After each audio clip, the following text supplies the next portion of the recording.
Bonsoir à tous les amis, bienvenue dans ce débrief de la 4e journée avec des champions. On commence avec les matchs donc de ce mardi soir et on a des choses à dire parce qu'on a été gâtés, on a eu tout un petit peu en même temps, on a eu deux matchs d'un club français, PSG Monaco, on avait aussi ce fabuleux Liverpool Real et bien d'autres choses qui se sont passées, Tottenham, la Juve, on a eu beaucoup de belles choses à voir, on a eu également Arsenal et Naples à 18h45, on va longuement, vous en devinez, s'arrêter sur le PSG Bayern, je pense que c'était un peu le main event. Comme d'habitude, je vais pas pouvoir vous parler de toutes les rencontres. J'avais le multiplex, j'avais un petit focus Liverpool-Real. J'essaie aussi de voir un petit peu ce que faisait Monaco. Mais bien sûr, le fil rouge, ça va être principalement ce PSG Bayern. Parce que c'est vrai qu'on l'a dit depuis un petit moment. C'est un match qu'on attendait beaucoup. On voulait cette bagarre. On voulait que ça aille jusqu'au bout. Il y a eu de la bagarre. C'est allé jusqu'au bout. C'est un drôle de scénario auquel on s'attendait peut-être pas forcément. Mais voilà, le Bayern sort victorieux. Avec deux lectures possibles, évidemment, une première mi-temps 11 contre 11 qui est absolument génial, et puis le carton rouge de Luis Diaz, la sortie d'Hakimi, un peu plus tôt la sortie de Dembélé, qui a conditionné le reste du match, avec une deuxième mi-temps où voilà, le Bayern a beaucoup plus reculé logiquement, a décidé d'imiter Francaise, c'est comme quoi on se dit, ah tiens, le PSG en Ligue 1, à quoi ça leur sert de jouer contre des blocs bas, bah voilà, tiens, ce soir c'était un bel exemple, mais en tout cas c'était un match qu'on attendait tous, et on a vu de très très belles choses, je pense qu'on va pouvoir y revenir là-dessus. On a vu d'autres aspects. Après, c'est comme d'hab. Est-ce qu'on va pouvoir tirer beaucoup de conclusions sur le PSG ? Je pense qu'il va falloir direct relativiser. C'est une défaite. C'est la première de la saison et à domicile et en Ligue des Champions. Mais je vois pas non plus un cataclysme. Ce qui m'inquiète, c'est évidemment la forme physique, les blessures qui s'accumulent entre les pépins type musculaire comme Dembélé avec les ischios ou les gestes totalement, je le dis, de demeurer de Luis Diaz sur Hakimi. Donc dès qu'on voit une nouvelle sur Hakimi, si on peut avoir une bonne nouvelle pour lui, parce que comme on dit, là, dans moins d'un mois, dans un mois et demi, il y a la CAN. C'est aussi une saison de Coupe du Monde, c'est une saison où les joueurs enchaînent beaucoup. Déjà que le calendrier, le rythme des matchs est hyper soutenu, que t'as pas trop de pauses et que t'es obligé, de chercher un petit peu du repos là où tu peux. Si en plus il y a des tacles comme ça qui n'arrangent pas, ça va être très difficile de composer des équipes compétitives. Et finalement, je me demande si le PSG va pas être obligé quand même de recruter cet hiver. Est-ce qu'ils vont prendre plus des profils joker ? Est-ce qu'ils vont aller vraiment sur une vraie profondeur d'effectif ? Mais pour moi, un joueur par ligne, ça me paraîtrait être plus que logique, parce que ce qui est fou, c'est que même ce soir, quand tu as ces absents, quand tu as ces faits de match, évidemment, tu te retrouves à 11 contre 10, mais tu peux voir que ton banc, j'ai adoré personnellement la rentrée de Kang Lee.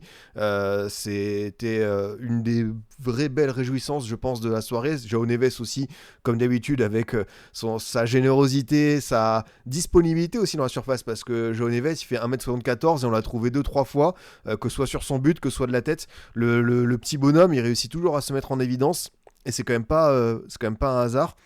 Du coup, c'est une sale soirée pour Paris, mais t'as fait le job avant, tu savais que t'allais avoir ce gros morceau. Maintenant, il va falloir gérer, en attendant le retour de trêve. Ça va être intéressant de voir aussi la suite pour le Bayern avec ce déplacement contre Arsenal sans Luis Diaz du coup. Pareil, voir la sanction que Luis Diaz va prendre, quel sera le barème de l'UEFA, parce que le tacle, c'est un tacle qui est vraiment pas beau, qui fout un petit peu la rage quand t'es parisien, même quand t'es observateur neutre, parce que je vais le redire, et je sais que certaines personnes sur Twitter n'ont pas capté, n'ont pas compris. J'ai dit que c'était un tacle de demeuré. Voilà, peut-être que le mot peut choquer, encore, je dis pas d'insulte, mais désolé, à cet endroit du terrain, quand t'es à 60 mètres de tes buts, qu'il reste 10 secondes avant la mi-temps, que tu fais ça par derrière, que t'es frustré après une perte de balle, que tu mènes déjà 2-0, que c'est un tacle d'attaquant. On sait que les tacles d'attaquant, ils sont jamais bien maîtrisés, mais là, pour moi, c'est vraiment terrible, parce que ça a vraiment de lourdes conséquences, et pour lui, et pour le joueur, et pour tout le monde, et ça sert à rien. Enfin, vraiment, au bout d'un moment, je comprends pas qu'on puisse trouver des circonstances atténuantes. Oui, alors, à mon humble niveau, j'ai joué, j'ai fait du sport, j'ai joué au foot. Je peux comprendre que t'es toujours, quand tu perds le ballon, t'as toujours cette adrénaline, cette espèce de frustration de vouloir se rattraper, mais au bout d'un moment, tu peux pas y aller comme ça. Enfin, le tacle, il est ignoble. Donc, non, qu'il y ait une lourde sanction, qu'Hakimi revienne bien.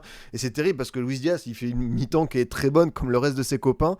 Et il y a un petit truc amer dans ce sens. Donc, finalement, le Bayern a su s'en sortir parce que défensivement, ils ont vraiment de la ressource. Et j'adore le match de Neuer, parce que Neuer a 39 ans, ce qu'il a fait encore une fois à la sortie devant Zaïre Emery en seconde période, le fait de rassurer, ça c'est l'expérience qui parle, mais Neuer a fait un de ses meilleurs matchs sur la période récente, je trouve. Upamecano, fidèle à lui-même, toujours aussi propre, toujours aussi bluffant.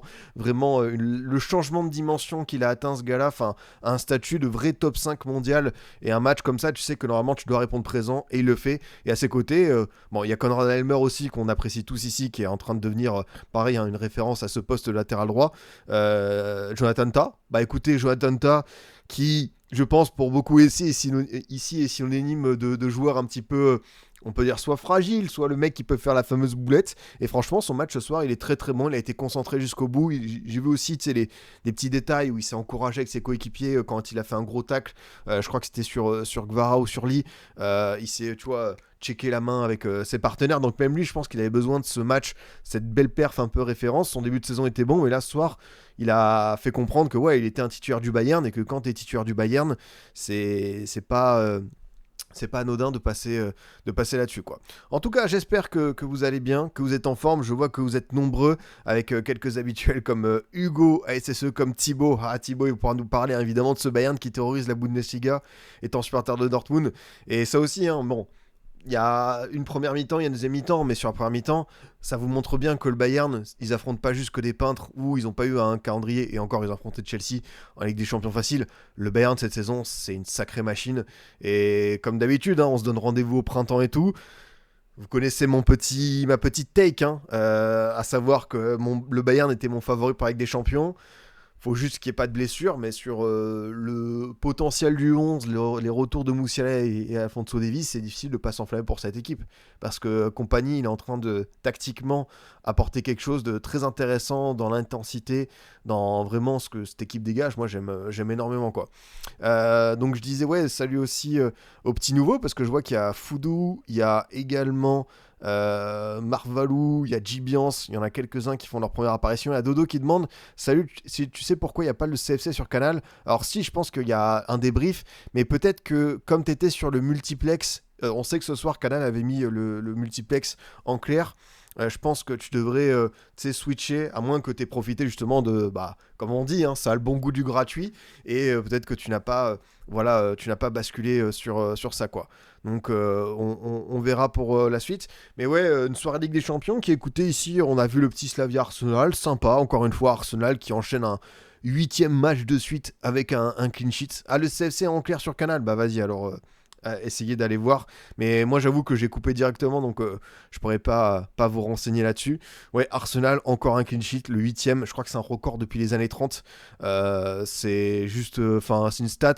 Alors je veux bien, hein, que Arsenal, on les réduise, vous savez, hein, ce qu'on dit, hein. C'est une équipe, voilà, qui s'appuie que sur les coups de pied arrêtés, qui a qu'une bonne défense, mais au bout d'un moment, oui, pour aller au bout, faut ça. Ils ont une telle maîtrise défensive, enfin, on le redit, hein, tes titulaires, c'est Timber, Saliba, Gabriel, Calafiori. Tes remplaçants, c'est Ben White, Mosquera, Hincapié, Lewis Kelly. C'est-à-dire que leur back four remplaçant, il est potentiellement...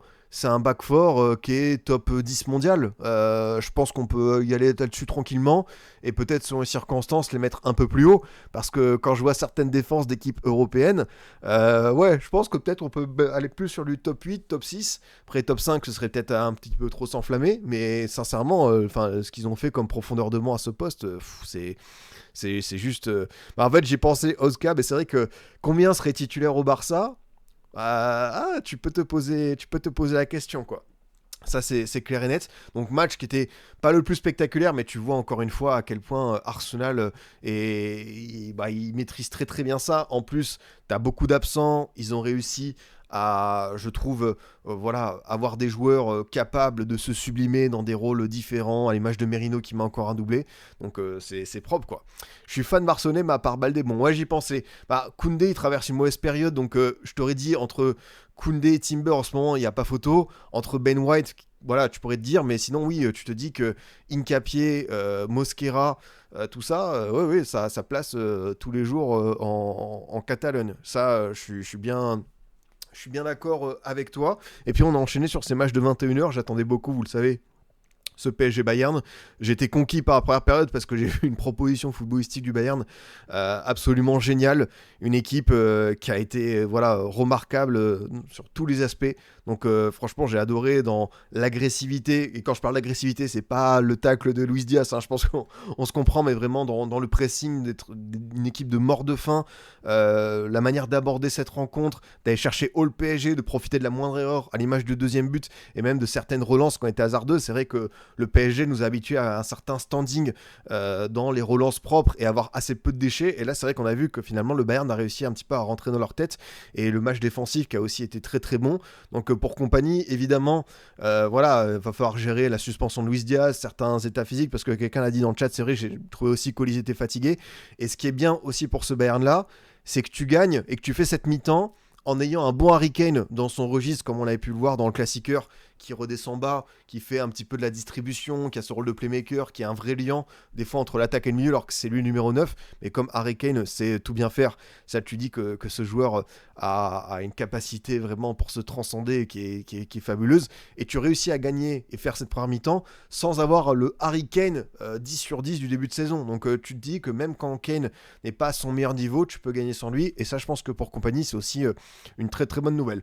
Moi, du coup, je propose qu'on rentre directement un peu plus dans le vif du sujet. Je vois que sur le chat, ça s'agite beaucoup sur les débats, l'arbitrage. Comme d'habitude, les amis, on le rappelle ici, on reste courtois, on reste poli, on ne s'invective pas, on s'insulte pas. Ça reste que du football, mais si je peux comprendre que ce soit un petit peu échaudé. Moi-même, hein, tu vois, j'ai échangé avec 2-3 personnes qui comprenaient pas forcément mon avis sur le tacle de Luis Diaz, mais moi, comme je vous le dis, on ne peut pas trouver des circonstances atténuantes à ce tacle qui est tout simplement horrible et qui était inutile et voilà, qui saccage un petit peu tout, qui, comme je vous le dis, ça peut laisser un sentiment d'inachevé par rapport au match qu'on voulait voir ce soir. À 11 contre 11, je pense que le Bayern l'aurait emporté, mais ça aurait été bien justement de voir le PSG avec un Bayern qui sortait encore. Est-ce que le PSG aurait eu des armes pour aller, tu vois, les titiller à 11 contre 11 en seconde période, quand le Bayern, forcément, qui a fait une grosse débauche d'énergie, aurait eu peut-être une petite baisse en physique en deuxième période. Ouais, franchement, il y a beaucoup de questions qui resteront sans réponse. Du coup, petit point classement, le Bayern qui avec Arsenal est sur un 4 sur 4, donc voilà, 12 points, PSG juste derrière. T'as potentiellement l'Inter qui peut te passer devant demain soir. Ça va être assez probable parce que l'Inter affronte le Kairat Almaty. Sinon, tu vois, c'est là où je te dis que c'est une défaite, c'est jamais bon, c'est personne n'aime perdre, mais tu restes troisième, t'as une belle différence de but. Le souci, c'est que on sait que le PSG veut être parmi les 2 premiers pour avoir ce fameux tirage au sort et être protégé, mais quoi qu'il arrive, être parmi les 8 premiers pour éviter les barrages, je pense qu'ils ont quand même la capacité de l'atteindre. Il y a toujours cette question des recrues qui ne pourront pas être intégrées, t'as beaucoup de blessés, mais pour le PSG, je pense que pour le top 8, ils vont quand même l'assurer, il n'y aura pas trop de doutes. Et non, j'ai dit une bêtise parce que Dortmund et City peuvent passer devant. Donc potentiellement, le PSG peut se retrouver 6ème. Pardon pour l'erreur. Dortmund qui joue demain. Justement, contre City, donc Paris sera à limite grand max 5ème. Donc tu vois, tu limites quand même un petit peu la casse, quoi. Aurel, ça tombe très bien. Est-ce que tu as déjà débrief le PSG ? Non, je n'ai pas commencé. Enfin, évidemment, quand tu es dans l'intro, tu commences déjà à dire beaucoup de choses. D'ailleurs, puisqu'on est encore dans l'intro, Soso Chat, la modératrice, qui vous rappelle évidemment voilà, que vous avez toutes les émissions qui sont disponibles en replay sur YouTube, également en podcast sur Deezer, Spotify, le Cop de Scipion. Donc comme toujours, n'hésitez pas, les commentaires pour le référencement, les étoiles, les likes, les abonnements. On soutient comme il faut la chaîne. Et oui, quelqu'un l'a dit, c'est vrai que si Newcastle met un très gros score, Newcastle qui joue contre Bilbao, c'est pas impossible, mais voilà, c'est vrai qu'avec des petits trucs, oui, c'est vrai qu'il y a aussi d'autres équipes qui, si elles mettent des gros scores, peuvent rattraper potentiellement ce PSG, mais à partir de là, il faudrait quand même commencer, parce que Barcelone joue contre Bruges, il faudrait qu'ils mettent, tu vois, pareil, 6-7 buts, donc on verra, c'est déjà arrivé, hein, dans un match de foot, qu'on mette des scores assez vertigineux. On va se pencher donc sur ce très gros morceau, ce PSG Bayern. Un match, évidemment, quand tu vois les stats, tu dis voilà, le Bayern a été en souffrance, mais ce serait intéressant presque de voir les stats première et deuxième période, parce que je pense qu'il y aura un vrai différentiel à ce niveau-là.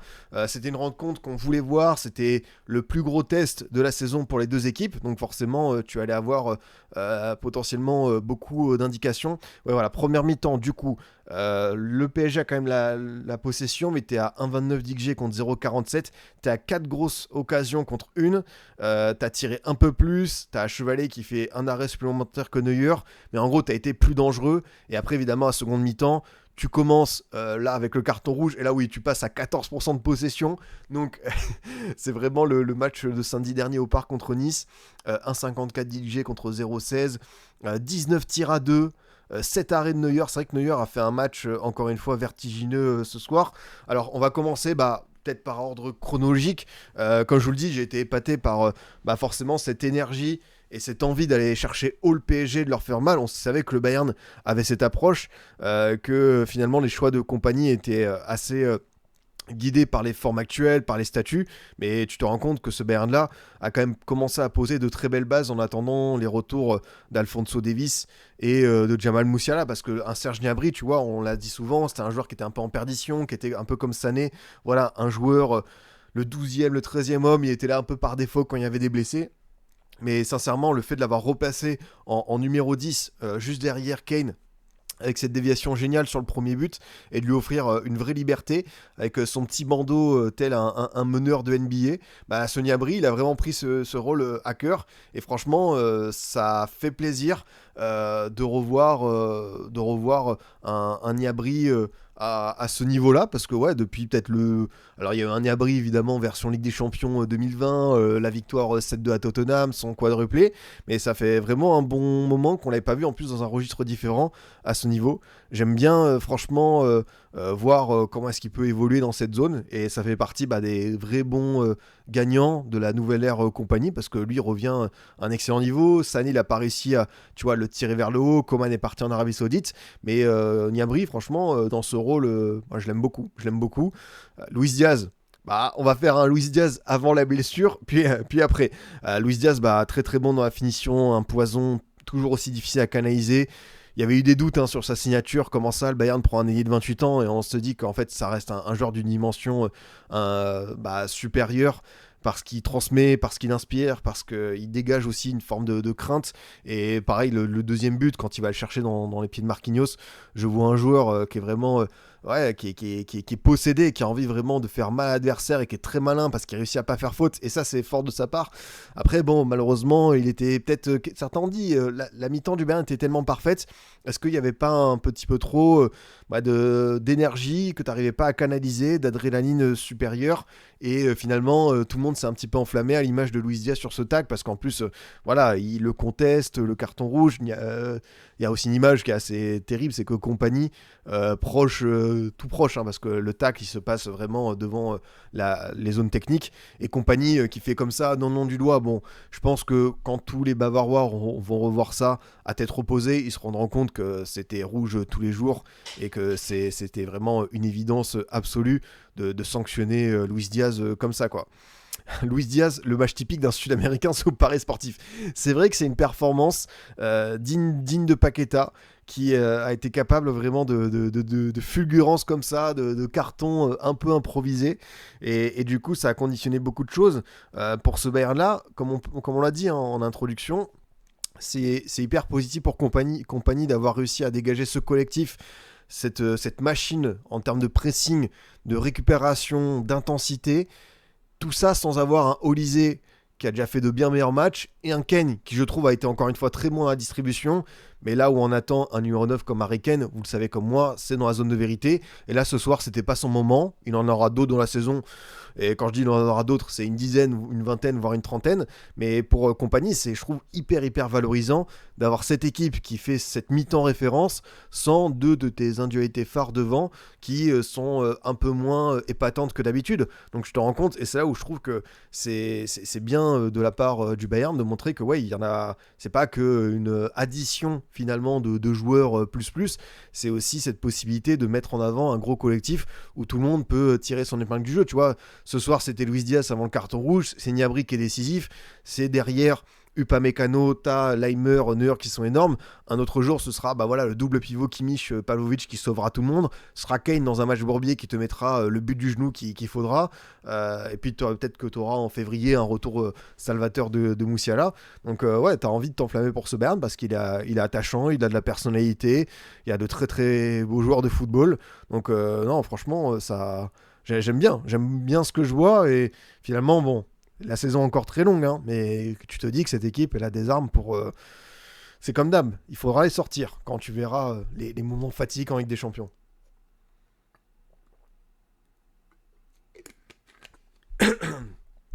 Par contre, Compagnie, certes, il y a le carton rouge, mais je trouve les choix ultra frileux en deuxième quand même. Je vois ce que tu veux dire, parce que le Bayern en bloc bas, je pense que ça ne doit pas arriver tous les jours de les voir comme ça dans nos vies. Peut-être en fin de rencontre en Ligue des Champions, quand il fallait se préserver une qualification ou 3 points. Mais c'est un peu inhabituel, c'est contre nature. Après, forcément, je pense que Compagnie a quand même regardé des matchs de Ligue 1. Et oui, peut-être que Vincent Compagnie a aussi soutenu le mouvement Ligue 1+. Et que le PSG contre les blocs bas, c'est un peu leur train-train quotidien, qu'ils n'ont pas forcément toujours les clés pour s'en sortir. Que le week-end dernier, ça s'est joué sur un corner à dernière minute contre Nice avec la tête de notre ami Gonzalo Ramos. Mais pour le coup, voilà, le match t'a obligé à faire ça. T'as reculé, t'as laissé le jeu au PSG, beaucoup plus qu'en première période. Et finalement, tu savais que défensivement, t'avais une telle force de caractère et t'avais aussi une vraie certitude. Je pense qu'ils ont eu confiance finalement dans ce plan-là parce qu'ils savent que derrière il y a des monstres. Parce que Manuel Neuer, même si c'est plus le Neuer Prime de 2014, c'est un gardien qui inspire encore beaucoup de choses aujourd'hui, qui parle à tout le monde. Upamecano, comme je vous le dis, il est devenu un top 5 mondial à ce poste tous les jours. Et je suis très content de son évolution et que surtout il fasse enfin taire les critiques. Et c'est un joueur qui a encore besoin de reconnaissance. N'hésitez pas à aller placarder, à mettre des affiches Upamecano, à vraiment le mettre en avant parce qu'il le mérite. C'est vraiment un plaisir en tant que supporter des Bleus et aussi observateur de foot de voir ce joueur atteindre ce niveau. Jonathan Tah, finalement, le bon attire le bon et lui aussi se prend en jeu avec un vrai bon match. Et en plus, tu as aussi des latéraux comme Stanisic, encore plus Leimer qui ont été excellents. Donc ouais, ils se sont dit, on va leur laisser le ballon parce que voilà, c'est vrai que Florian le dit, Neuer a dit qu'il travaillait ce type de scénario à l'entraînement. Et si tu veux gagner tous les titres, tu dois être capable de très bien attaquer. Et ça, je pense qu'on va être tous unanimes. Le Bayern sait le faire. Mais peut-être que sur précédentes saisons, tu dois être mieux défendre. Par exemple, l'an dernier, c'est peut-être pas un hasard, mais ils se font sortir par l'Inter en quart en concédant 2 fois moins de tirs que ce qu'ils avaient produit. En gros, le Bayern, sur les 2 matchs, ils étaient à 45 tirs et l'Inter était à un peu plus de 20. Donc finalement, je t'ai rendu compte que tu avais les armes pour marquer, mais défensivement, tu devais faire mieux. Et j'ai l'impression qu'ils ont appris, qu'ils savent qu'ils ont un potentiel encore, ils ont une petite marge de progression. L'an dernier, on a vu qu'il y avait quand même des belles séquences, mais là, je trouve qu'ils ont atteint un niveau un peu supérieur. Et que, quelqu'un le dit aussi, hein, c'est vrai que Florian, pareil, hein, ils sont sur une série exceptionnelle, il faut les comprendre. C'est vrai que quand tu fais une série un peu surnaturelle, à l'image du Xabi Alonso, du Leverkusen de Xabi Alonso il y a 2 ans, des fois, pour préserver ça, parce que c'est l'histoire, parce que c'est les stats, parce que c'est ce qui anime ton vestiaire, tous les moyens sont bons. Alors des fois, pour le Bayern de Xabi, c'était le temps additionnel, c'était les coups du sort. Là, écoute, ils ont appris à faire le dos rond, et ils ont réussi à le faire, et je répète, mais vraiment un match qui m'a énormément plu de leur part, hormis évidemment cet aspect très fâcheux du carton rouge de Luis Diaz, parce que je répète, il n'y a pas à faire ce tacle, c'est insensé, c'est inexplicable, c'est injustifiable, et ça embête tout le monde, il gêne tout le monde, comme on dit le tonton, mais voilà, finalement t'as montré 2 facettes assez fortes au cours du même match. La première où tu as été supérieur au vainqueur de la Ligue des Champions, et la deuxième où tu as su leur résister et montrer que défensivement tu avais de la ressource. Et même après le but de João Neves, il n'y a pas eu de panique, tu as concédé encore quelques situations, mais tu t'es pas effondré. Donc ouais, dans la tête, ce Bayern me paraît très costaud. Côté PSG, je vous le dis encore une fois, hein, on va toujours chercher à relativiser parce que c'est que la première défaite. Il y a plus grave dans la vie, comme la blessure d'Hakimi. D'un point de vue comptable du résultat, c'est fâcheux. Ce qui peut embêter un peu plus, c'est forcément les errements défensifs, ces relances qui arrivent avec des récupérations hautes du Bayern, des cadeaux incompréhensible de la part de Marquinhos. Là, j'ai revu le Marquinhos fragile du Bernabeu. J'ai revu un Marquinhos qui paniquait, alors que pourtant, je trouve que sa campagne avec les champions l'an dernier, elle est géniale. Mais ça, c'était l'an dernier. Et voilà, Marquinhos, il nous a déjà montré qu'il avait des failles. Et c'est toujours dommage de ne pas gommer ses petites erreurs. Donc, à lui, en tant que capitaine, qui a 31 ans, de ne pas inculquer ça. Parce que forcément, quand ton capitaine fait ce genre d'étourderie, derrière, peut-être que ça peut inculquer de la crainte aux autres. Tu vois, Pacho aussi, qui a été peut-être un petit peu tendre. Pourtant, Pacho, il a fait 2-3 retours assez impressionnants sur Olysée, qui sont quand même sacrément épatants. Nuno Mendes, qui m'a, pour une fois, paru plus humain que d'habitude, avec, comme d'habitude, un très très bon Coran Leimer pour limiter. Mais on sait que Nuno Mendes, il aime cavaler. Il y a une situation, vraiment, pour la période, il a réussi à s'extirper. Je me dis, ça, c'est notre Nuno Mendes qui est inarrêtable. Mais finalement, lui aussi, il a eu moins d'influence habituelle. Je l'ai vu, encore une fois, essayer de dézonner, aller à peu près dans l'axe, parfois pour compenser quand Dembélé n'était pas là, quand il n'était pas à 100%, pour apporter du surnombre. Mais c'est vrai que c'était pas son match le plus abouti. Mais encore une fois, il n'y a pas d'inquiétude. S'il y a une inquiétude à avoir ce soir, les amis, je pense qu'elle est sur Bradley Barcola. Hein. C'est dur, hein, parce que Barcola, ici, je pense qu'on est tous à peu près fans du profil, de la capacité d'accélération du bonhomme, de savoir être décisif et de faire quand même des saisons à 25-30 buts en cumulé. Mais quand tu es sur une 3e saison où tu démarres au PSG, évidemment, ça reste un jeune joueur, il doit encore progresser là-dessus. Mais au bout d'un moment, tu peux pas être non plus hyper indulgent. C'est ce genre de soirée qui lui appartient. Si là, il veut passer un cap, c'est là où il doit être plus tranchant, plus méchant. Il doit être capable de mettre ce but pour faire différence et amener ses copains, tirer ses copains vers le haut. Et il y a eu ces 2-3 situations où soit il a buté sur Neuer, qui sort très très bien en première période, soit il y a aussi cette reprise qui est ratée et trop de déchets dans la surface. C'est compliqué. C'est compliqué, franchement, pour lui, parce que ce soir, tu peux pas lui trouver non plus mille excuses. C'était son moment, quand t'en as qui sont blessés, t'en as qui rechutent, t'en as qui sont pas à 100%, il y en a qui ont des statuts de remplaçants. C'était à Barcola de confirmer. Contre Lyon, il est sur le banc. Tu sais, je suis même pas sûr, parce que Lucho lui laisse quand même beaucoup de confiance, de temps de jeu. S'il est sur le banc contre Lyon, il y aura forcément l'excuse de la rotation, même si entre le match de ce soir et dimanche, tu as quand même 5 jours, plus derrière tu as l'équipe de France, donc à voir quelle sera l'option prise par l'entraîneur du PSG. Mais oui, j'étais comme vous, quand tu as des opportunités comme ça, tu peux pas passer à côté. À lui, je sais pas par quoi ça va passer, est-ce que c'est plus de travail devant le but par exemple, c'est tout bête, mais Ousmane Dembélé, s'il est devenu Ballon d'Or, il y a eu un changement dans sa vie, il a amélioré pas mal de choses, notamment aussi à l'entraînement, il s'est fait beaucoup de séances spécifiques, il a bossé comme un acharné.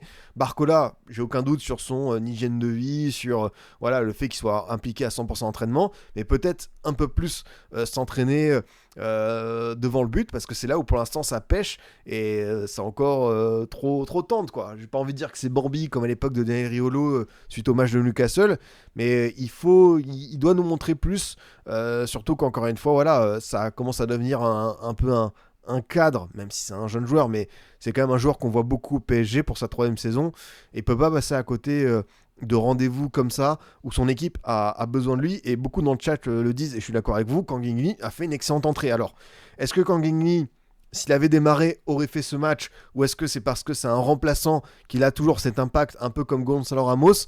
C'est toujours la même question, mais Kang In-lee, j'ai adoré sa manière toujours de un peu une spéciale, quoi. Trouver côté droit, il rentre sur son pied gauche enroulé, et à chaque fois ça a été hyper dangereux, vraiment des petits appuis, toujours cette manière de se mettre vraiment dans la direction du but et d'aller chercher des coéquipiers. João Neves, il a trouvé, ça a fait but. Il y a aussi la tête, il y a 3-4 situations vraiment très dangereuses où ça vient du pied gauche de Kang In-lee, et Kang In-lee, il faut pas oublier que c'est un phénomène de base. Kang In-lee, quand il fait Valence, quand il est formé au Barça, à cette époque, il y avait une vraie hype. Alors bien sûr, depuis, il s'en est passé des choses. Mallorca, le transfert au PSG, il n'a pas confirmé au PSG parce que c'est plutôt un remplaçant, mais techniquement, c'est le très haut du panier. Et là, dans ce genre de soirée, pour le coup, c'est quand même positif de voir que les remplaçants, même tu vois, Mayulu qui a fait 2-3 percées, Gonzalo Ramos qui n'a pas eu son ratio habituel de super sub, mais j'aime beaucoup ce que j'ai vu de la part de Kang In-lee, et c'est une des sources de satisfaction ce soir. Ça, c'est clair et net, quoi.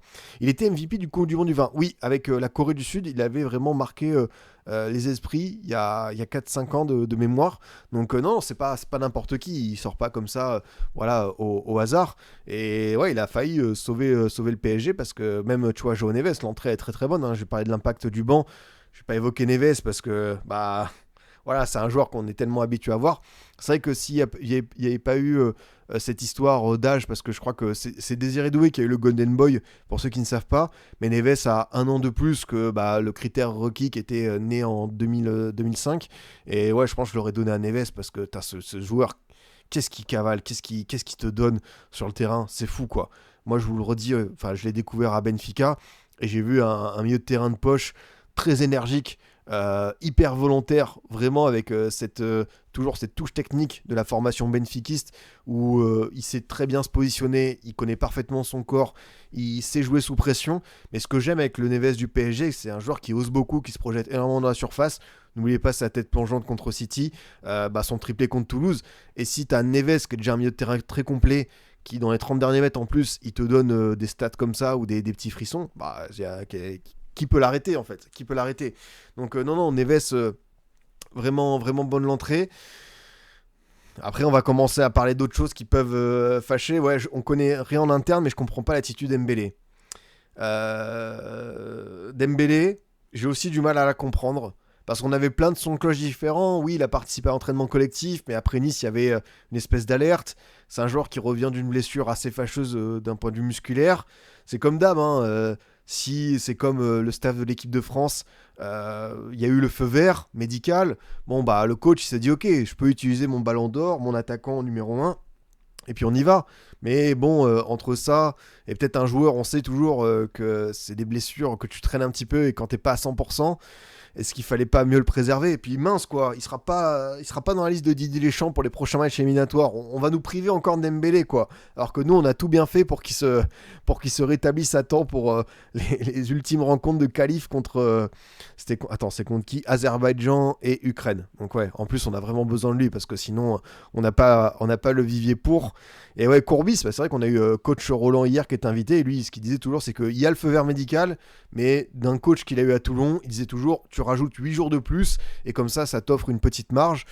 Malheureusement, ouais, pour Dembélé, c'est fâcheux parce qu'en plus, tu le vois direct rentrer au vestiaire. Enfin, vraiment, lui-même doit être abattu parce que on imagine qu'il y a eu la période de guérison, de réadaptation, le retour à l'entraînement. Bon, il avait déjà joué des matchs, il a même remarqué, hein, mais pour lui, on sait à quel point c'est important de revenir à 100%.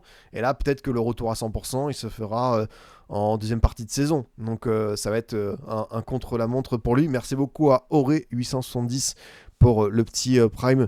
Merci beaucoup l'ami. Donc voilà, je sais pas s'il y a plus de choses à dire sur ce PSG qui malheureusement déplore encore des blessés, des absents. C'est fâcheux. On n'a pas vu non plus un Gvara comme à son habitude très très bon en Ligue des Champions. Donc pareil, peut-être un cran inférieur par rapport à ce qu'il nous a offert déjà dans cette compétition. Mais bon, t'es qu'à un but d'un très bon Bayern. Tu reviens après un carton rouge. C'est plutôt, tu sais, c'est au-delà de la défaite. C'est tout ce qu'il y a, autour de cette rencontre. C'est ce que disait Nasri. Luis Enrique a dû lui demander s'il était prêt avant le match, donc c'est de sa faute aussi. Après, c'est ce qu'on dit souvent, hein, les joueurs, ils veulent tout le temps jouer. Les joueurs, ils sont chauds. Les joueurs, ils sont à 100%, ils veulent faire toutes les rencontres, toutes les minutes. Ils aiment pas sortir, ils aiment pas être blessés. S'ils sont sur le banc, ils voient ça comme une sanction. Donc en fait, les joueurs, des fois, ils écoutent pas forcément leur corps, mais plutôt leur instinct, leur passion, leur flamme.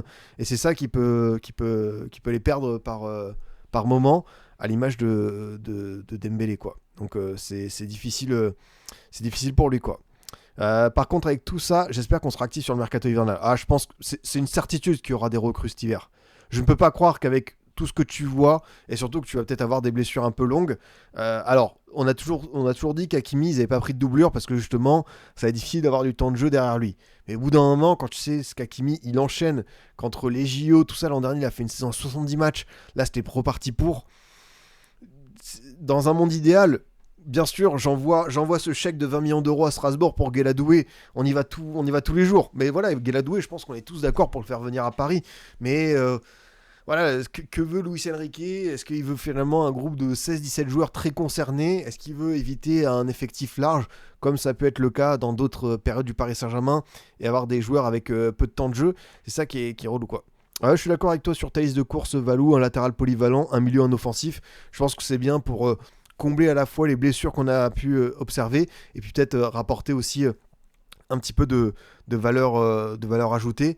Et on sait par exemple, tu vois, alors est-ce que tu vas le faire venir dès cet hiver parce que ça reste quand même un gros transfert, mais Rodrigo Mora qu'on avait annoncé en Arabie Saoudite, là je sais pas si vous avez vu, mais il a fait une petite pub Football Manager, il était en compagnie de Vitinha au Portugal, voilà, hein, c'est peut-être des petits indices qu'on donne comme ça, et non franchement je pense que tu auras des recrues. Alors est-ce que tu en auras 3? C'est peut-être conséquent. Est-ce que tu en auras plutôt 2? C'est parce qu'on sait que le PSG n'est pas non plus. Quand je dis le PSG, c'est dans cette version récente, Luis Campos, Enrique, depuis la saison 2024-2025.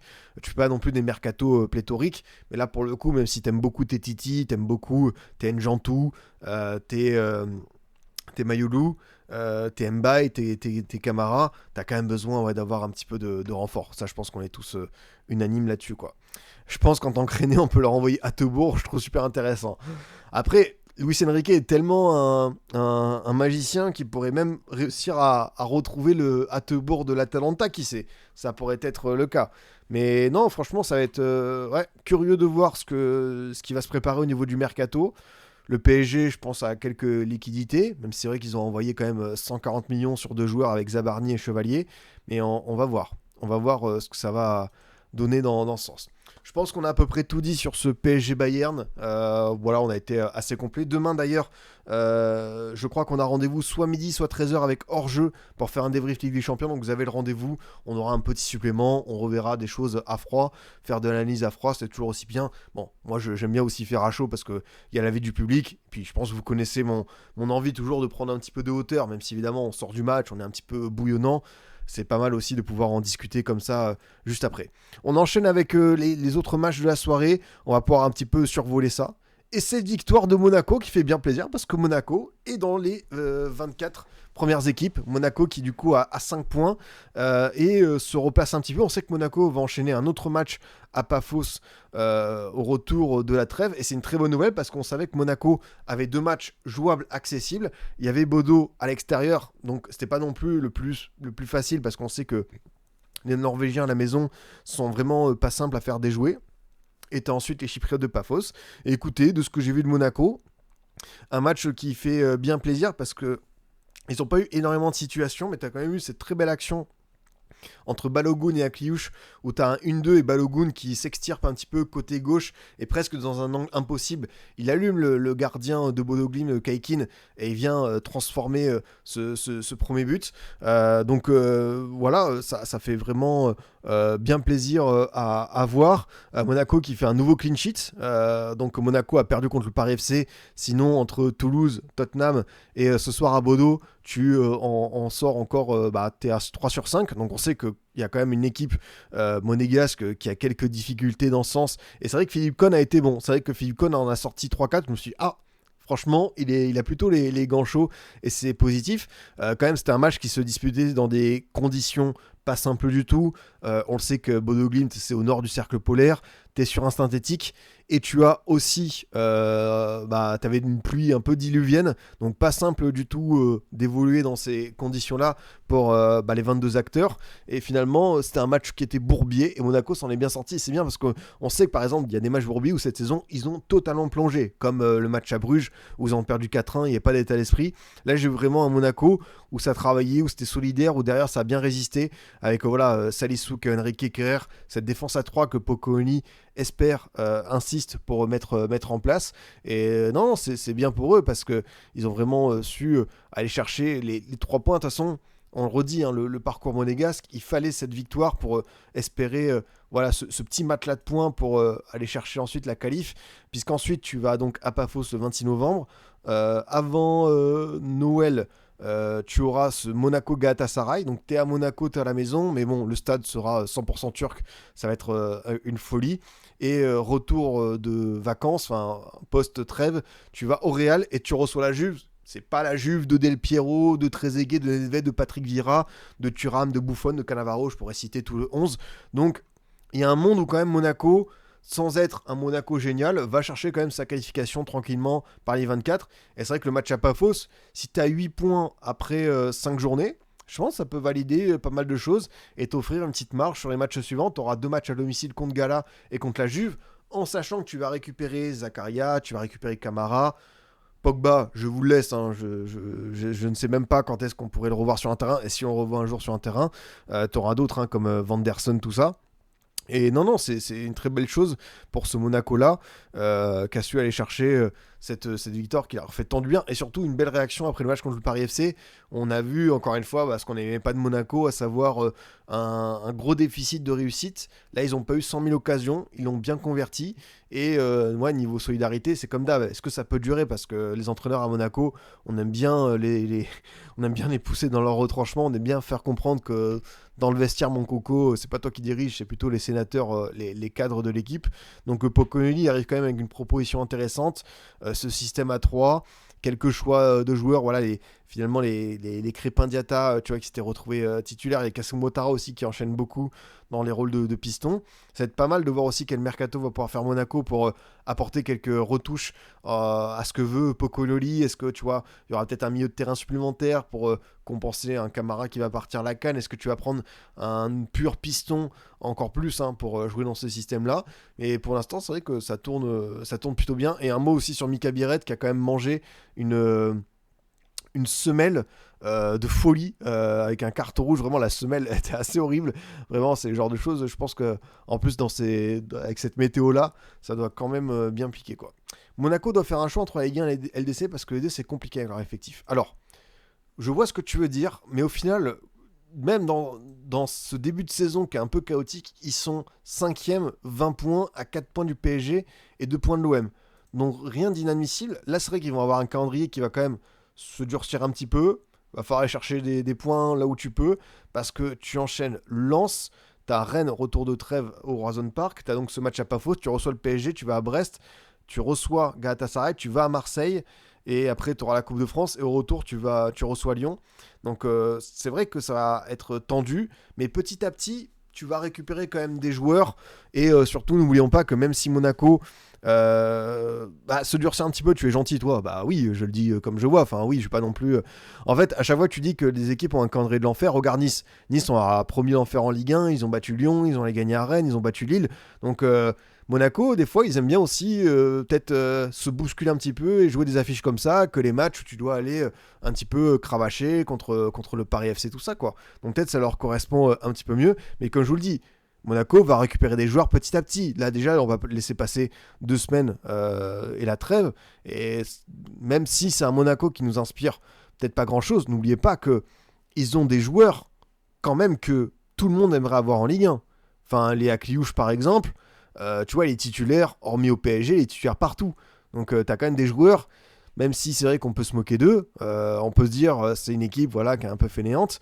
Ils ont de la ressource quoi. Donc le plus dur c'est de réussir à les motiver, de leur mettre ce petit coup de pied au derrière pour leur faire comprendre que c'est le moment d'y aller. Et même si c'est vrai que oui le 11 là il est hyper perfectible, je vois quand même, je trouve que c'est quand même positif quoi. On va récupérer Zakaria, Vanderson d'ailleurs, Radecki et peut-être Lamine Camara. Ouais, c'est quand même, tu vois, c'est pas des petits joueurs. Donc avec ça, tu auras un peu plus de marge pour ta profondeur de banc. Le seul truc, le danger qui guette Monaco pour moi, au-delà du relâchement, c'est forcément les soucis numéro 9, où là, Balogun a marqué, ça va lui faire du bien. Je pense que Balogun a cette longueur d'avance sur Elinkina et Mika Biret. Mais on sait qu'à Monaco, tu as plus buteur comme Ben Yedder pouvait l'être, qui te marque 25 buts par saison et qui te facilite beaucoup de résultats. Donc il va falloir aussi que Poconelli, soit il insiste beaucoup sur Balogun, il le remet sur le devant de la scène, ce qui a l'air d'être le cas. Ça fait 3 buts en 6 matchs depuis l'arrivée de Poco. Ouais, tu vois, c'est le début de quelque chose. C'est peut-être le début de quelque chose pour lui. On va voir si ça peut se poursuivre, quoi. Ça va être intéressant. Un Falcao ferait du bien à l'heure actuelle. Alors, est-ce que c'est le Falcao 2025? Je sais pas. Mais si c'est le Falcao bien sûr, comment ça s'appelle, de 2016-2017, oui, je pense qu'il n'y a pas que Monaco qui en veut de ce Falcao-là, quoi. Ah, le Falcao 2014, il s'était fait les croisés, c'était dur aussi pour lui à l'époque, quoi. Le jeu de Pocoyo correspond plus à Balogun et à sa vitesse qu'un Biret. Ouais, c'est vrai qu'aussi, t'as cette dimension-là. Mais Balogun reste un joueur fragile, donc peut-être qu'au bout d'un moment, on reverra ce bon vieux Mika Biret. Ça va être intéressant à voir. Mais Ansu Fati, là, il est blessé, non? Parce qu'il n'était pas là non plus contre le Paris FC de mémoire. Hop, je sais plus ce qu'il a eu. Non, pour l'instant, il n'y a pas de blessure. Ou alors, est-ce que c'est plutôt une absence, une sanction? Absent 2 mois. Absent comme Ansu Fati. Ah, il a été malade, donc pas retenu dans le groupe. Voilà. Il était là contre le Paris FC. Ouais, tu vois, j'ai aucun souvenir de lui contre le Paris FC. C'est dire si son match ne m'a pas marqué. Mais Fati, pour moi, c'est pas une blessure, c'est une embrouille avec Poco. C'est vrai qu'il y a eu cette non poignée de main lors du match d'Angers. Donc peut-être que, attention, la relation entre Ansu Fati et Pocoyo qui démarre et qui va avoir imposé sa patte. Je le redis, mais Pocoyo il a eu comme mentor un certain Luis Van Gaal. Et Luis Van Gaal, si t'étais un joueur que tu le rentrais dedans, bah crois-moi que tu pouvais aller te rhabiller et que ça allait être assez dur, quoi, pour lui. C'était un titre putaclic, Poco a vite désamorcé après Angers. Ok, bon bah on verra ça pour la suite, mais c'est vrai que la non poignée de main m'avait étonné à l'époque. On continue avec ce Liverpool-Real, le gros choc en même temps que le PSG Bayern, ça je pense qu'on le reverra à froid, et un Liverpool que j'ai vu très très bon. Et notamment les performances qui m'ont plu. T'as Connor Bradley que j'ai trouvé omniprésent dans son couloir droit. Excellent en plus, clin d'œil du destin. C'était le retour d'Alexander Arnold. Alexander Arnold qui est rentré et qui a eu vraiment un accueil. C'est même pas glacial, hein, c'est vraiment très très chaud à ce niveau-là. Merci beaucoup Constich pour le petit prime. Merci beaucoup le boss, ça fait super plaisir. Alexander Arnold qui vraiment s'est fait waouh. Là, je pense qu'il reviendra pas à Liverpool après. Je suis un peu partagé parce que je peux comprendre dans ce football moderne que ce soit toujours triste que des histoires comme ça où Alexander Arnold aurait pu être le joueur d'un club, ça se termine. Mais bon, il était en fin de contrat. Voilà, enfin, c'est pas non plus un transfert où tu vois, il a forcé la main. Enfin, il y a eu des offres de prolongation, je le sais. Mais enfin, j'ai pas non plus envie d'accabler à 100% Alexander Arnold. Voilà, enfin, il a passé entre les années de formation et le pro 20 ans. Donc, bien sûr, je suis toujours d'une team Maldini, Totti, Romain Dorzé, Marc Planus. Là, pour le coup, bon, enfin, voilà, il a gagné des titres. Ça a été un joueur hyper important, majeur. Il en a gagné des titres. Est-ce qu'on peut, tu vois, enfin, passer à autre chose? Je sais pas. C'est triste. En plus, bon, enfin, je vais pas, non. Enfin, il a quand même rendu hommage à Diogo Jota. Bon, c'était la moindre des choses, hein, mais tu vois, il est venu déposer une gerbe de fleurs avec Xabi Alonso, avec Butragueño, avec Dino Huyssen. Enfin voilà, il y a un côté aussi où, je sais pas, enfin c'est la grande famille des Reds, est-ce qu'on peut pas se réconcilier autour d'une table, autour d'un bon poulet rôti du dimanche? Mais bon, voilà, c'est le message passé, c'est que Liverpool avait envie de faire mal à ce Real, il est parvenu, même s'il encaisse le but de McAllister, le Real peut remercier Courtois. C'est vrai que j'ai vu une stat, les amis, les gars, depuis l'an dernier, enfin depuis la finale 2022, 22% des tirs arrêtés par Courtois en Ligue des Champions, c'est contre Liverpool. Ils se sont affrontés, il y a eu d'autres confrontations entre ces deux équipes, mais 22% des tirs arrêtés par Courtois en LDC, même si c'est vrai que tu as pu avoir un intérim de Lonin et tout, et encore, c'est vraiment, c'est juste fou, quoi. C'est ce mec-là, c'est le gardien marquant de sa génération. Bon, dans sa génération, il est encore meilleur, mais sur on va dire, si on prend 10 ans, depuis 10 ans, ce qu'il a fait, c'est juste fort. Enfin, c'est même pas fort le mot, c'est incroyable. C'est le meilleur gardien, et si certains me disent que c'est le meilleur gardien de tous les temps, je peux l'entendre. Parce que c'est vrai qu'on va peut-être plus être marqué par le charisme de Buffon, par le fait que Neuer ait révolutionné le poste, mais Courtois, en aspect décisif, en titre, en tout ce que tu veux, ce qu'il incarne, ouais, c'est une légende. C'est une légende vivante, quoi. Ça, c'est clair et net. 8 arrêts ce soir, et encore, faut voir les parades. Ah non, mais j'ai vu un arrêt qui sort devant Slobozai, et Wirtz, qui a fait un bon match. Wirtz, j'ai bien aimé. C'est vrai que c'était ma take sur hors-jeu, je pensais qu'il allait être décisif, et il a fait cette passe pour Slobozai qui était bien inspiré. entre nous les amis, si on doit prendre un maillot à Liverpool, en plus, hier j'ai porté le maillot Ferd, voilà, mais à Liverpool, le domicile manche longue, est-ce qu'avec Szoboszlai, il aurait pas un vrai petit flow? Parce que, bien sûr, c'est Szoboszlai, c'est un mannequin, c'est un beau mec, mais franchement, le manche longue Szoboszlai, il commence à me faire un petit peu de l'œil. Je vous avoue. Mais non, c'est vrai que c'est un match. Ah, Ekitike, c'est vrai qu'Ekitike manche longue, ça pèse. Mais même en fait, il y a beaucoup de joueurs où tu te dis que tu le prends, ça envoie du steak. Et non, Liverpool a été au niveau. Il y a aussi Salah qui a réussi le plus de dribbles ce soir, qui a fait un très bon match, qui n'a pas été récompensé statistiquement. Mais ça, les gars, méfiez-vous, parce qu'il y en a qui vont ressortir en disant « Ah, regardez, Salah n'est pas décisif ». Non, mais ce soir, il a fait un très bon match. On n'est peut-être pas sur le Salah Prime 2017-2018 ou celui de l'an dernier parmi les 6-7 premiers mois. Mais franchement, Salah, ce soir, je l'ai trouvé très très bon dans le coup.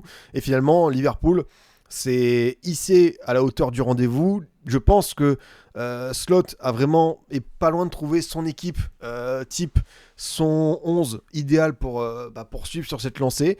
Et pour plus d'équilibre, j'avoue que cette espèce de 4-3-3, même si on sait que Szoboszlai peut réussir à aller un peu partout, que Wirtz aussi est un joueur hyper mobile, mais franchement, je trouve que il est hyper...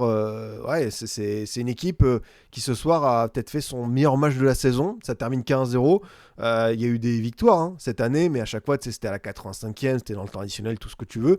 Et là, je trouve qu'ils ont vraiment été hyper complets. Ils ont quand même réussi à réduire l'influence d'un trio qui a été très très bon ces dernières semaines. Bellingham, Mbappé, Vini. Tu vois, même les autres joueurs qui étaient en forme. Tu vois, même Valverde en latéral, on sait que c'est un top joueur. Camavinga qui était bien revenu. Tchouaméni qui fait un début de saison de patron. Militao qui a été à un vrai bon niveau. Donc non, franchement, j'ai bien aimé quoi. À part sa fin de match, j'ai trouvé Konaté un poil fébrile. Je l'ai vu faire une très belle sortie en fin de match, balle au pied, et vraiment y aller avec de la personnalité. Mais pour le coup, c'est vrai que globalement, sur le début de saison, les deux derrière sont pas les plus transcendants. Mais ce soir, je trouve qu'on peut quand même leur... ils ont été aussi impliqués sur ce clean sheet.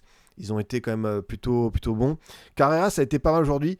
Alors, je l'ai vu faire de meilleurs matchs, et je trouve que ça, justement, lui a posé beaucoup de difficultés, parce que j'ai vu un Salah extrêmement remuant, qui était... On sait que Salah est un joueur qui peut être parfois en bout de chaîne à attendre pour faire la dernière passe, le but. Mais là, j'ai vraiment un Salah capable de redémarrer un petit peu, des fois coller la ligne, aller chercher des ballons bas. Et finalement, Carreras a eu un peu de mal à suivre. Donc, je trouve que vraiment Salah a posé beaucoup de problèmes. Et ouais, de toute façon, on sait. N'oubliez pas que Anfield, Ligue des Champions, ça reste un contexte à part dans le football, c'est mythique. Et ce soir, j'ai l'impression qu'on a revu quelque chose de grandiose de la part des Reds. Et le match m'a beaucoup plu et je le reverrai à froid. J'essaierai de revoir les 90 minutes parce que je pense qu'il y a beaucoup de choses à dire. Mais j'insiste, j'ai énormément apprécié le match de Conor Bradley qui vraiment a su poser beaucoup de qualité technique, de personnalité sur le terrain. Parmi les entrants, t'as Gakpo, Jones, Chiesa et Kerkez. Par contre, l'entrée de Rodrigo, Alexander Arnold a raté, il a raté une ouverture, il s'est fait chambrer. Le match de Rodrigo, je crois qu'il a fait 0 tir, 0 dribble, 0 passe concluante, 9 ballons perdus. Enfin, vraiment, Rodrigo, c'est une période difficile pour lui. Et parmi les joueurs qui pourraient quitter le Real assez vite, on pensait à Vini sur, le championnat saoudien, une offre mirobolante. Mais moi, s'il y a un truc à faire au-delà d'Henrik, parce qu'il doit avoir du temps de jeu, ce gamin, très concrètement, c'est Rodrigo, quoi. J'ai l'impression qu'il n'est plus que l'ombre de lui-même et il a besoin d'un nouveau challenge. Et c'était cet été, quoi. Tu vois, le moment idéal, c'était City, c'était peut-être Tottenham, même si ça lui plaisait moins. Non, c'est à lui de trouver ses nouvel élan, tu vois. Bon, ils ont recruté beaucoup de monde, mais à Chelsea, il ferait peut-être pas tâche, ça pourrait être une belle addition, encore une fois. Donc on va voir, mais je pense que cet hiver, ça va bouger sur lui parce que c'est ça qu'il faut, quoi. Mais j'ai presque envie de dire que battre Madrid pour les grosses équipes intelligentes, c'est facile. Tu te mets derrière et tu attends parce qu'il n'y a pas d'animation. Le plan, c'est soit Vini, soit Mbappé. Donc si l'équipe en face te laisse la balle, il faut proposer collectivement. Sinon, tu es mort avant même de commencer. Je vois ce que tu veux dire et je pense que pour le Real, il va falloir encore attendre d'avoir beaucoup de pattes Xabi Alonso. Il y a quelques matchs qui m'ont beaucoup plu. à l'image, tu vois, de la performance contre le Barça, où je trouve que c'était vraiment un vrai bon Real. Mais on a pu le voir que contre l'Atlético, ça a souffert énormément, notamment sur les duels aériens, sur les coups de pied arrêtés, sur la gestion défensive globale. Contre Liverpool ce soir, t'es pas au niveau. Et tu te rends compte que tu passes d'un entraîneur avec un ancien logiciel à un coach jeune qui veut impulser quelque chose de différent. Et tout le monde, parce que tu as un collectif, mais dans ce Real-là, tu as surtout des individualités qui prennent beaucoup de place. Et réussir à faire adhérer à tout le monde à ce projet, c'est la mission la plus complexe. Xabi Alonso, c'est le cornu qui veut faire adopter son budget à l'Assemblée nationale. Et t'as d'un côté Vini qui gueule parce que la sécurité sociale baisse, l'autre c'est Mbappé parce qu'on ne fait pas assez d'engagement écologique. C'est un travail qui est impossible à résoudre en quelques semaines, quelques mois. Donc, mais je vois quand même, tu vois, des intentions. Le match contre le Barça, il faut qu'il insiste là-dessus parce qu'il peut réussir à créer quelque chose. Après, tu n'affronteras pas tous les jours une défense comme celle du Barça qui était un peu en perdition, qui laissait beaucoup trop d'espace, quoi. Ne doutez pas de mon petit Florian. Ouais, non, Wirtz, comme je vous le dis, je pense que le contexte Ligue des Champions, ce soir, il a fait son match. T'as ce doublé de passe D contre Francfort. Le contexte Première Ligue dans l'intensité, peut-être ça lui commence à lui peser justement parce qu'on sait que pour un club anglais, pour un joueur qui arrive, l'APL c'est quand même, tu vois, presque devant avec des champions. Et pour ce coup-là, je me dis que Wirtz, il faut que d'abord qu'il prenne ses marques en LDC, il est en train de le faire, et qu'ensuite, quand il sera pleinement intégré, ça viendra facilement en PL, parce que c'est un joueur qui est fabuleux. C'est juste que voilà, il n'a pas su trouver sa place, qu'il y a des joueurs qui peuvent quand même, tu vois, en termes de qualité technique, même si c'est pas tout à fait le même profil, qui peuvent lui prendre des ballons. Donc une fois que tu auras une bonne répartition des rôles, je suis persuadé que Wirtz s'adaptera et à la PL, et à Slot, et à ce Liverpool-là, quoi. Donc ouais, défaite du Real qui reste à 9 points, et du coup t'as Liverpool qui revient bien, qui finalement a su gagner contre Aston Villa. T'as un City Liverpool qui arrive ce week-end, donc hâte d'avoir de nouveau un choc. Ouais, Liverpool qui enchaîne 2 clean sheets, c'était pas souvent arrivé, donc ça va être intéressant parce qu'en plus on sait que à City, t'as eu ce plan génial avec Doku en 10 avec beaucoup de liberté, où t'as Cherki qui a une vraie connexion avec Haaland, où t'as Nico Gonzalez qui fait un beau match. Ouais, j'espère parce que pour l'instant comment dire, les gros chocs de PL ont plutôt tendance à nous décevoir. Là, on se dit que tu as deux équipes avec des dynamiques intéressantes, avec des joueurs fabuleux de côté, et on a envie enfin d'avoir ce match popcorn, quoi. Est-ce qu'il y avait pénalty pour toi sur la faute de Tchouaméni? Alors, la faute de Tchouaméni, est-ce que c'est la main qui est décollée? Parce que c'est vrai que j'étais quasiment persuadé qu'il allait revoir, parce que c'était coup franc et puis penalty. Donc finalement, il est resté sur le coup franc, je crois, de mémoire. Pour moi, s'il donne, il n'y a pas scandale. Et idem. Pour moi, la main était hors de la surface. C'est vrai. En fait, on n'a pas eu l'angle exact. Enfin, j'avoue que j'ai pas capté l'image à cet instant précis. Donc je ne saurais te dire quoi. Donc à voir pour ça, quoi. Ça non, par contre, j'avoue que j'ai pas eu l'angle exact de la main. Je sais pas si on peut aller la voir quelque part, en avoir le cœur net pour cette fameuse main et savoir si t'as eu ça, quoi. Hop. Hop. Bon, ça a l'air, hop. Bon, alors il la touche là, ouais. Bon, ça. Je peux l'entendre, je peux l'entendre. Non, il a même annulé le coup franc. Annuler le coup franc, par contre, c'est chaud, quoi. Annuler le coup franc, bon. Parce que, comme on dit, les mains, faut pas qu'elles se baladent. On ne demande pas aux joueurs de se couper le bras, mais le bras est collé, ouais. C'est comme d'hab, ça mérite toujours ce petit truc d'interprétation, hein, comme on aime bien. On enchaîne, les amis, on va continuer de parler des autres rencontres de cette soirée. L'Atlético qui s'impose contre l'USG avec un super but de Julian Alvarez, je sais pas si vous l'avez vu, mais un très beau débordement de Giuliano Simeone qui vient lui offrir un beau caviar. Et ouais, ils se reprennent bien, l'Atlético, parce qu'ils sortaient d'une grosse défaite contre Arsenal. Ils en avaient mis 5 à Francfort, donc ils sont un peu en train de vivre des montagnes russes, mais ils ont su aller chercher un magnifique but pareil de Gallagher, et une dernière réalisation de Llorente, c'était Sykes qui lui avait répondu. Donc pour le coup, Atlético, non, j'ai bien aimé vraiment le but d'Alvarez, et ce joueur, hein, on est tous fans ici, je pense. Ça a été une vraie belle performance pour lui. Côté USG, j'ai vu un Sofiane Bouffal rentrer, peut-être un petit peu tard, parce qu'on sait que Sofiane Bouffal, il aime bien ce genre de rôle d'outsider, d'adversité, et d'aller poser des problèmes à l'équipe d'en face. Donc ouais, l'Atlético qui s'impose 3-1, qui revient à 6 points. On a la Juve contre le Sporting. La Juve qui a eu une quantité d'occasions, qui n'a pas su convertir, avec un Rui Silva qui en a repoussé certaines. Le premier but, je vous invite à aller le voir, du Sporting dans la construction collective, est magnifique, avec Trincao qui est un peu dans l'axe, qui réussit à décaler Maxi Araujo, qui fait une frappe enroulée, croisée magnifique. Vraiment, j'ai adoré ce but. C'était très très bien pensé de la part de cette équipe portugaise. Et t'as Vlahovic qui fait une belle action, enfin un peu le même but que le Paul contre Strasbourg ce week-end, où t'as Kefren Turam qui fait un débordement côté gauche, qui centre, et Vlahovic qui vient couper presque au premier poteau. Donc là pour le coup il a réussi à avoir cette bonne dose de frisson devant le but, même si ça reste très compliqué parce qu'il y en a eu d'autres où il n'a pas su convertir. T'as également David qui a une occasion, pareil, on parle d'une fin d'aventure pour David dès cet hiver, et je pense que malheureusement ça va pas le faire pour lui. En vrai, on a tous un avis sur Jonathan David, dans le sens où c'est pas le neuf de sa génération, c'est pas un mec incroyable dans le jeu, mais tu vois, je me disais quand même, pour un mec qui a marqué quand même pas mal de bons petits buts en Ligue 1, quand on a marqué en LDC, David en doublure de la Juve, c'est pas bête, mais finalement quand tu vois le prix, quand tu vois ce qu'ils ont donné parce que prix c'est un transfert libre, mais il faut voir le salaire et surtout ce qu'ils ont envoyé comme argent aux agents, justement, aux fameux intermédiaires. C'est un deal qui n'était pas gagnant-gagnant. T'as Openda qui reste encore sur le banc, c'est fou parce que vraiment du côté de la Juve, t'as le 3 numéro 9, et finalement Vlahovic qui a quand même été beaucoup critiqué, ça reste le numéro 1, et Openda et David, ça le fait pas pour l'instant. J'ai bien aimé par contre l'entrée de Fabio Miretti, que j'ai trouvé vraiment bien dans le rythme, très intéressant. C'est un joueur que j'apprécie depuis ses premiers pas en équipe de jeunes de la Juve. Et en termes de vision milieu de terrain, c'est un joueur, tu vois, on a parlé de renfort au milieu de terrain au PSG. Si j'étais Luis Campos, un petit Miretti à 15-20 millions d'euros, je sais pas si la Juve est vendeuse, mais je serais allé le chercher pour la profondeur de banc.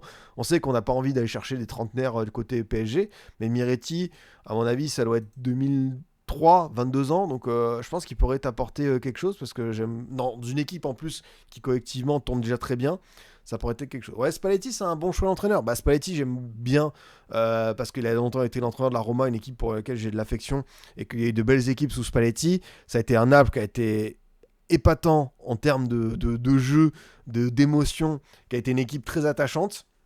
L'Italie, ça s'est pas bien passé. Mais pour qui ça serait bien passé l'Italie, quoi qu'il arrive, quand tu vois le manque de vivier, le manque de talent, les gros soucis que tu peux avoir dans cette équipe. Donc faut vraiment avoir un Antonio Conte version Euro 2016 pour réussir à tirer quelque chose de cette équipe. Donc là pour le coup j'ai pas été hyper emballé par son passage du côté de l'Italie. Par contre en club il connaît parfaitement la Serie A et ce contexte là. Donc je pense que c'était la meilleure option pour l'après Tudor. Bon là par contre la Juve a pris qu'un point, et la Juve attention, hein, 3 nuls, une défaite, mais on sait que la Juve a un calendrier qui est plutôt avantageux pour les derniers matchs, parce que la Juve va du coup à Bodo Glimt, reçoit Pafos, reçoit Benfica et va à Monaco. Donc je pense qu'ils prendront, allez, 3 victoires, 2 victoires de nul peut-être, ils auront cherché les points pour barrage.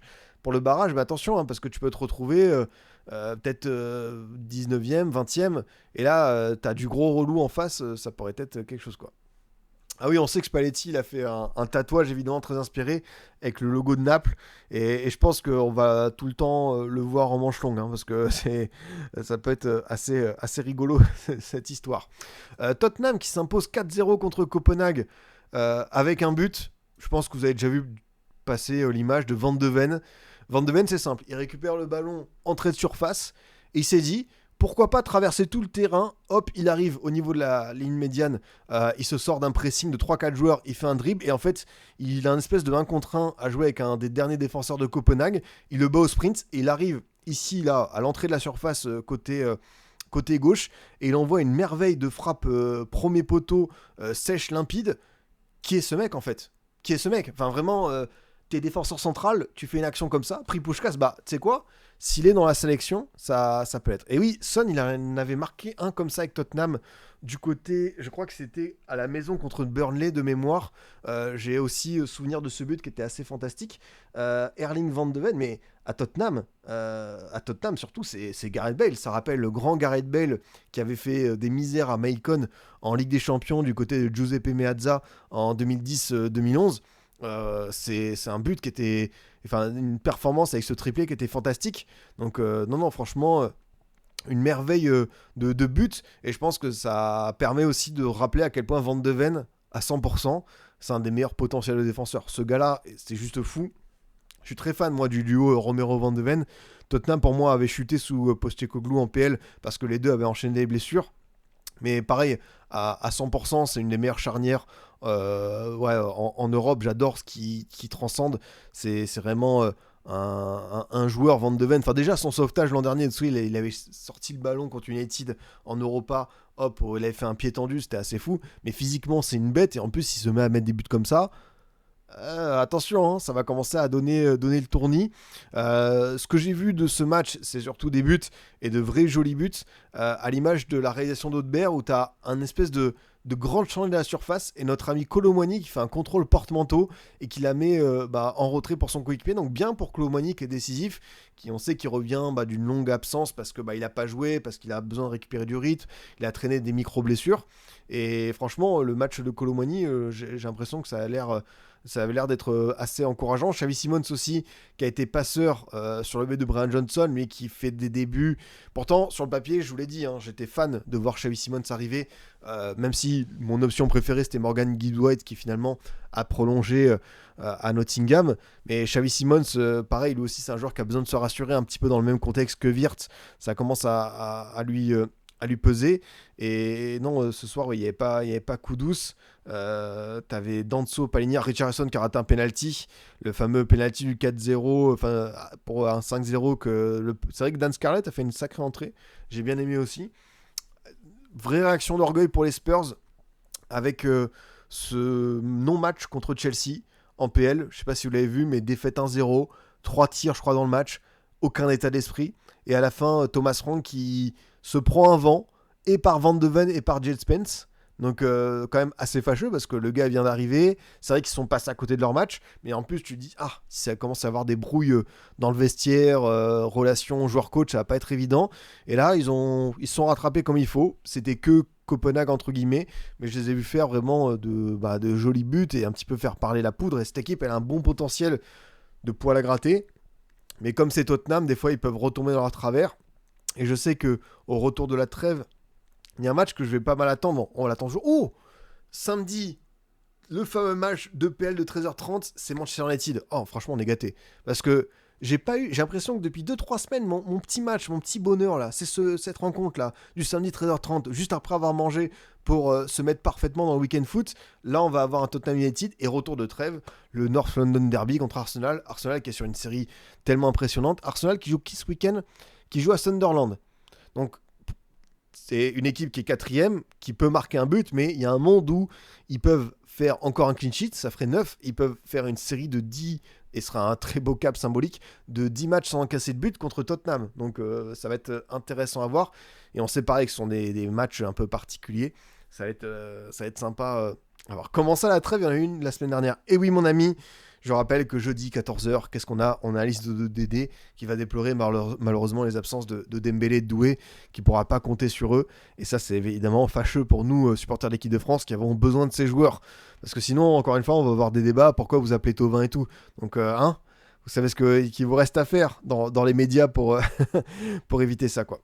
Isidore peut tirer son épingle du jeu lors de ce Sunderland Arsenal, je suis bien d'accord.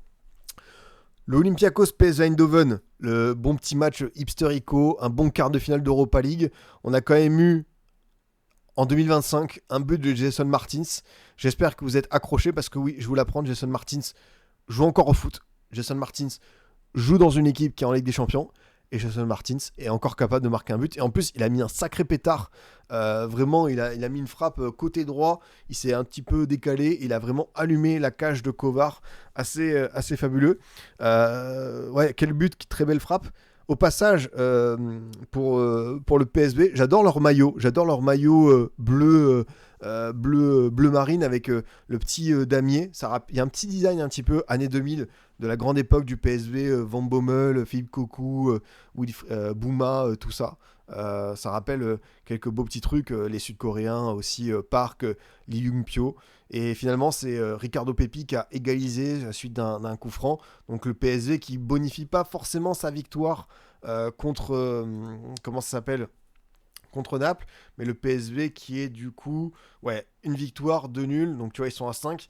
C'est dommage parce que là, s'ils gagnaient, ils passaient ouais, à 7. Et avec la différence de but, ils auraient pu se faire plaisir, les petits potes, dans ce sens. Pépi, non, Pépi, il aurait dû partir, je crois, à Leipzig. Leipzig qui avait perdu du beau monde cet été. Finalement, ça s'est pas fait. Et c'est vrai que lui, il a un très beau niveau. Et finalement, ça va être une des stars de la Coupe du Monde parce qu'il est un attaquant du pays hôte. Et tu te dis que tu as Balogun, tu as peut-être Pépi. Donc peut-être qu'il y aura une association de la part des deux. Évidemment, les États-Unis, vous le savez, entraîné par monsieur Mauricio Pochettino, qui est toujours présent aux US, même si c'est vrai que je crois qu'ils ont traversé une série de matchs un petit peu ignobles. Naples-Francfort. Alors là, j'avais un petit double écran en plus du match d'Arsenal, et je vais vous le dire, c'était pas beau à voir, hein. Franchement, il n'y a pas eu grand chose sur ce match. Naples a eu des opportunités, Naples a eu le ballon, mais ça n'a pas réussi à se conclure. Et je crois qu'il y a une stat qui est terrible. Je crois que c'est notre ami Guillaume MP qui l'a sorti. C'est hop, c'est que Conte a gagné 8 de ses 30 matchs en Ligue des Champions. Je crois que c'est ça. Hop. Ouais, c'est ça. Antonio Conte n'a remporté que 8 de ses 30 derniers matchs de Ligue des Champions. C'est quand même une stat qui est hyper flippante. Parce que il n'a pas entraîné non plus, et je vais pas manquer de respect, il n'a pas entraîné le Sheriff Tiraspol, le Bate Borisov, ou voilà, le Legia Varsovie, des équipes voilà, qui sont là juste pour se faire exploser. Non, il a entraîné quand même, tu vois, l'Inter, la Juve, Chelsea, Tottenham, Naples. Voilà, c'est quand même des belles équipes sur le papier. Et il y a un blocage qui est dingue. C'est fou d'avoir un tel différentiel. Alors qu'à l'inverse, tu vois, il y a des coachs qui sont connus pour être beaucoup plus forts en coupe, comme Ancelotti, même si Ancelotti a remporté les championnats. Mais ce que fait notre ami Conte, c'est une petite déception. Ouais, parce que pour l'instant, il n'arrive pas à se mettre au niveau de cette Coupe d'Europe, de ces enjeux. Ils sont à une victoire en 4 matchs. C'est quoi juste le reste du calendrier? Parce que là, tu vois, tu as enchaîné PSG, Francfort, tu prends qu'un point. Tu reçois Karabakh au retour de la trêve. Là, si tu le fais pas quand même, au bout d'un moment, tu vas à Benfica, équipe malade en LDC.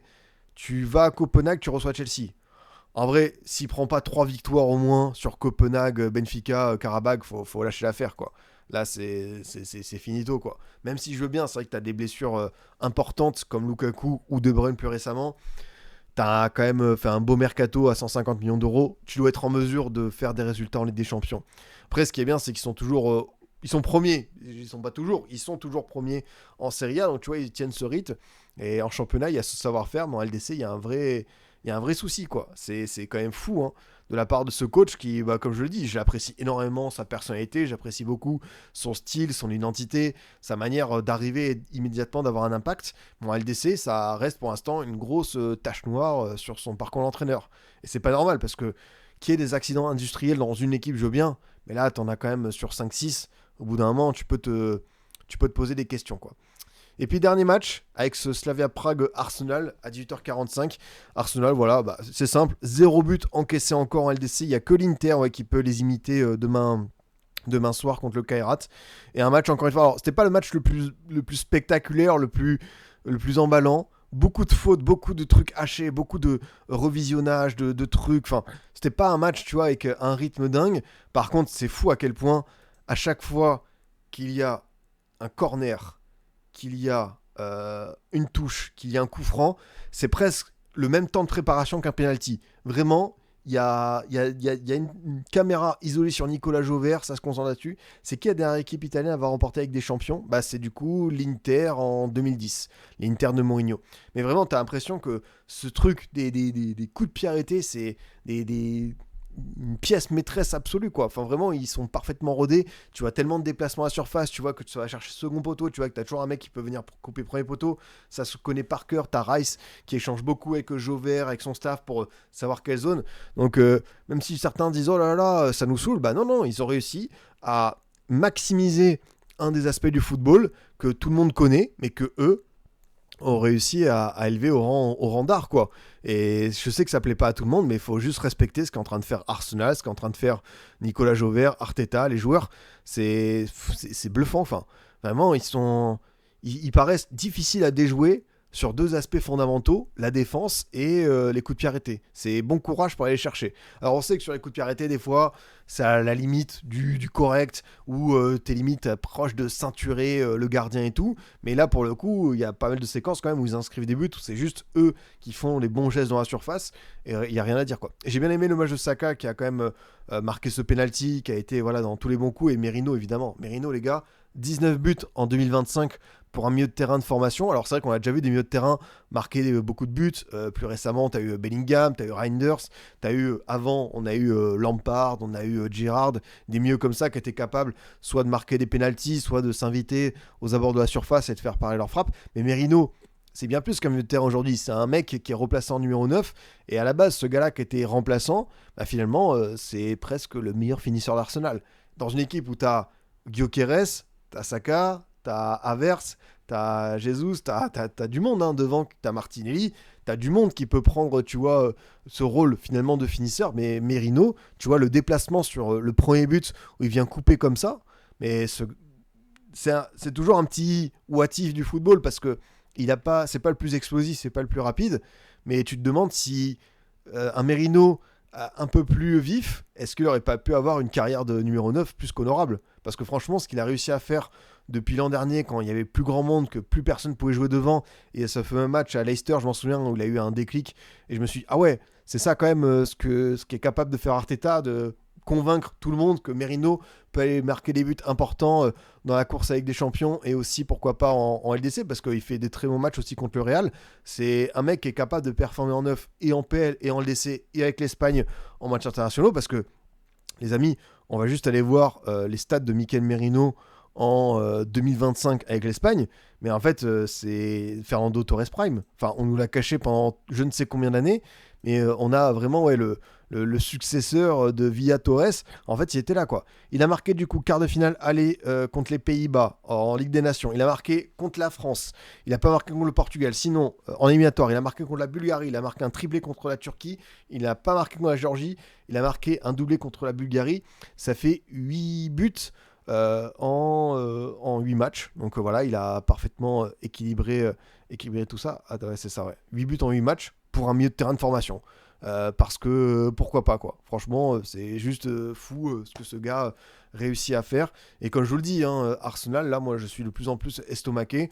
J'ai bien hâte de voir ce PSG, j'avais hâte de voir le PSG Bayern, mais maintenant on va se pencher un peu plus sur le Arsenal Bayern, même si c'est dommage qu'évidemment il n'y ait pas tout le monde à 100%, il faudra voir les deux effectifs avec les suspendus, les blessés, mais cet Arsenal-là, ouais, tu vois, ils ont quand même cette petite marge, quoi. Tu vois, sur le banc, tu as Ben White, Lewis Kelly, Eze, Max Doman qui est devenu le plus jeune joueur de l'histoire de la Ligue des Champions à faire son entrée en jeu, donc pareil, un autre drôle de record, enfin un autre record tout court pour le petit de 15 ans. Vous le savez, ici on a déjà fait une vidéo là-dessus. Il aura du coup 16 ans le 31 décembre pour ceux qui se demandent.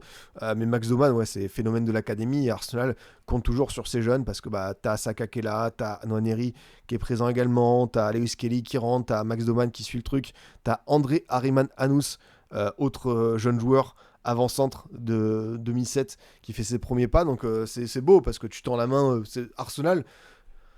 Ils ont pas beaucoup de marge sur l'effectif, mais là, en faisant ce perfect en Ligue des Champions, peut-être que tu vois, les 1-2 derniers matchs, ils vont pouvoir faire souffler, et ça, c'est plutôt bien vu, et surtout se qualifier tranquillement pour le top 8. Chichi, salut, j'ai raté le débrief, il sera disponible sur YouTube à quelle heure? Il va être mis sur YouTube dès la fin de ce live, donc assez vite, parce qu'on a fait notre tour traditionnel des matchs de Ligue des Champions, les amis. On va juste voir évidemment le programme de demain, qu'est-ce qui nous attend, avec à 18h45 le Pafos Villarreal, le Carabao Chelsea. Là, on a un petit peu de historisme, ça fait plaisir. Ensuite, 21h, City Dortmund, Newcastle Bilbao, Ajax Galatasaray, le Club Bruges Barça. le Benfica Leverkusen, l'Inter contre Karat Almaty et bien sûr le match de l'OM contre l'Atalanta au Vélodrome, malgré c'est vrai qu'il y a je crois 8-9 absents, enfin la feuille de match de l'OM, je crois que le banc de main de l'OM il risque d'être assez flippant, assez drôle, mais voilà, c'est aussi c'est vrai qu'il y a beaucoup d'équipes qui en ce moment ont des cascades de blessés, donc on sait à quoi c'est dû, hein, un rythme soutenu, des fois tu joues de malchance avec des tacles de demeurer, mais c'est vrai que pour beaucoup d'équipes, ça commence à tirer un petit peu la langue, quoi.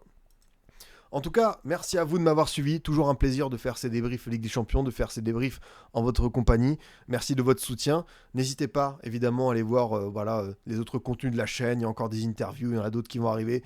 Ça me fait toujours plaisir. Le COP de Scipion également, pour ceux qui écoutent en podcast. Les replays sont assez vite disponibles. Nous, on se retrouve du coup demain avec hors-jeu, soit midi, soit 13h. On vous tiendra au courant sur Twitter. Et sinon, rendez-vous traditionnel, 23h ce mercredi, pour parler d'Olympique de Merveille face à Atalanta. Passez une excellente soirée les rois, et je vous dis à très très vite. Salut à tous.